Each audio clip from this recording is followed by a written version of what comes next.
Instant ঝটপট Maggi soup. আজকে আপনাদের সাথে শেয়ার করেছি ঝটপট ম্যাগি স্যুপের দারুণ মজার একটা রেসিপি। আর আমরা এই স্যুপটা রেস্টুরেন্টে খুব বেশি টাকা দিয়ে কিনে খাই। তো আমি আপনাদের সাথে ইনস্ট্যান্ট ম্যাগি স্যুপের যে প্যাকেট আছে এই প্যাকেটটা দিয়েই আজকে ঘরোয়া উপকরণে আপনাদের সাথে শেয়ার করেছি দারুণ স্বাদের ঝটপট ম্যাগি স্যুপের একটা রেসিপি। এর জন্য আমি এখানে একটা বাটি নিয়েছি, বাটির মধ্যে কাঁটা চামচের মধ্যে নিয়েছি 2টা ডিম। আমি ডিমটাকে একটা কাঁটা চামচের সাহায্যে খুব ভালোভাবে ফেটিয়ে নিচ্ছি। আমি ডিম দিয়ে আজকে আপনাদের সাথে শেয়ার করব, চাইলে কিন্তু আপনারা এখানে চিকেন দিয়েও তৈরি করতে পারবেন। ডিমটা ফেটানো হয়ে গেলে একটা সাইডে রেখে দিলাম। দেওয়ার পরে আমি চুলায় একটা হাঁড়ি বসিয়েছি, তার মধ্যে দিয়ে দিচ্ছি সামান্য পরিমাণ বাটার। আমি এখানে বাটার দিয়েছি, আপনারা কিন্তু এখানে অলিভ অয়েল অথবা রান্নার রেগুলার তেল দিয়েও করতে পারবেন। বাটারটা যখন গলে গিয়েছে ওই পর্যায়ে কিন্তু আমি এর মধ্যে দিয়ে দিয়েছি হাফ চা চামচের মতো ফাইন চপ রসুন কুচি। আমি এখানে রসুন কুচি দিয়েছি। দেওয়ার পর এখানে দিয়েছি একটা টমেটোর সাইজের অর্ধেকটা আমি টমেটোর যে ভিতরের যে বিচিটা আছে সেই বিচিটাকে ফেলে দিয়ে ফাইন চপ করে কেটে নিয়েছি। এখন রসুনের সাথে যখন আমি টমেটোটাকে হাফ মিনিটের মতো করে ভেজে নিয়েছি, নেওয়ার পর ওই পর্যায়ে আমি এর মধ্যে দিয়ে দিচ্ছি হাফ চা চামচের মতো ডার্ক সয়া সস। এতে করে স্যুপের স্বাদটা বেড়ে যাবে আর স্যুপের কালারটা কিন্তু দেখতে অনেক অসাধারণ হবে। এখন যখন আমি হাফ মিনিটের মতো করে ভেজে নিয়েছি, নেওয়ার পর এখানে দিয়ে দিয়েছি আমি মেজারমেন্ট কাপের 2.5 কাপ ফুটন্ত গরম পানি। গরম পানিটা দিয়েছি, দেওয়ার পর এর মধ্যে দিয়ে দিয়েছি স্বাদ মতো লবণ। লবণটা দেওয়ার পরে আমার কাছে মনে হয়েছে যে পানির পরিমাণটা আরেকটু লাগবে।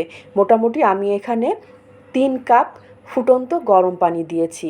গরম পানিটা দেওয়ার পরে চুলার আঁচটা মিডিয়াম করে রেখে এই পানিটাকে ফুটতে দিতে হবে। আমি এই পানিটাকে প্রায় 1 মিনিটের মতো করে ফুটিয়ে নিয়েছি। নেওয়ার পর এখানে নিয়েছি আমি ইনস্ট্যান্ট ম্যাগি থাই স্যুপ। আমি কিন্তু আপনাদের সাথে কোনো ব্র্যান্ড প্রমোট করব না। আজকে আপনাদের সাথে আমি জাস্ট একটা ইনস্ট্যান্ট থাই স্যুপের একটা রেসিপি শেয়ার করব। যাই হোক, আমি এখানে একটা ম্যাগি স্যুপের প্যাকেট নিয়েছি। আমি ম্যাগি স্যুপের এই প্যাকেটটাকে নিয়েছি। আপনারা চাইলে কিন্তু এই প্যাকেটের বদলে আপনারা কিন্তু 1 টেবিল চামচের কর্নফ্লাওয়ার গুলিয়েও আজকের এই থাই স্যুপটা তৈরি করতে পারবেন। পানিটা যখন খুব ভালোভাবে ফুটে গিয়েছে ওই পর্যায়ে আমি প্যাকেটের যে থাই স্যুপ আছে ওই প্যাকেটটাকে আমি কেটে নিয়েছি। নেওয়ার পরে এখন এই পানির মধ্যে স্যুপের প্যাকেটটাকে ঢেলে দিয়েছি। দেওয়ার পরে চুলার আঁচটা মিডিয়াম করে রেখে কিন্তু আপনাকে অনবরত নাড়াচাড়া করতে হবে। নাড়াচাড়া করে নিয়েছি। নেওয়ার পরে এর মধ্যে এখন আমি একে একে করে কিছু মশলা ব্যবহার করব। এর মধ্যে দিয়ে দিয়েছি হাফ চা চামচের মতো টালা গোলমরিচের গুঁড়া। আর এর মধ্যে দিয়ে দিচ্ছি আমি এখন লাল আর সবুজ মিহি কাঁচামরিচ কুচি। এর মধ্যে দিয়ে দিচ্ছি এখন স্বাদ মতো চিনি। চিনিটা দেওয়ার পরে এখন আমি যে ডিমটাকে ফেটিয়ে রেখেছিলাম, এখন ওই ডিমটাকে একটা হ্যান্ড হুইক্সের সাহায্যে উপর থেকে আমি ডিমটাকে বাম হাত দিয়ে আমি গুলিয়ে নিচ্ছি। আমি আপনাদেরকে কিভাবে গুলিয়ে নিয়েছি সেটাও কিন্তু দেখিয়ে দিয়েছি। এতে করে ডিমের যে একটা ডিজাইনটাও খুব সুন্দর হয় আর স্যুপটা তখন দেখতেও ভালো লাগে আর খেতেও ভালো লাগে।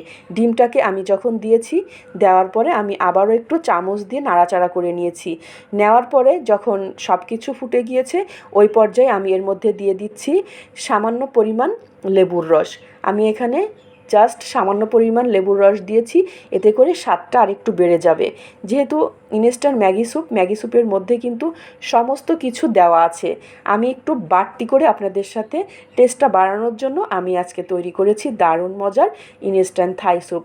আমি চুলা থেকে নামিয়ে আপনাদের সাথে একটা দারুণ মজার গরম গরম থাই স্যুপ শেয়ার করেছি। আর এই থাই স্যুপটা কিন্তু শীতের মধ্যে খেতে অনেক ভালো লাগে, আবার অনেক সময় আমাদের শরীরটাকে অনেক দুর্বল করে দেয়। এর জন্য এই হেলদি থাই স্যুপটা আপনারা অবশ্যই একবার হলেও বাসায় তৈরি করবেন আর আমাকে কমেন্ট করে জানাবেন। তাহলে আপনাদের সাথে আমি আজকে শেয়ার করেছি দারুণ মজার থাই স্যুপ।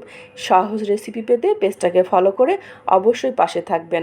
আজকের মতো বিদায় নিচ্ছি। ভালো থাকবেন সবাই। আল্লাহ হাফেজ।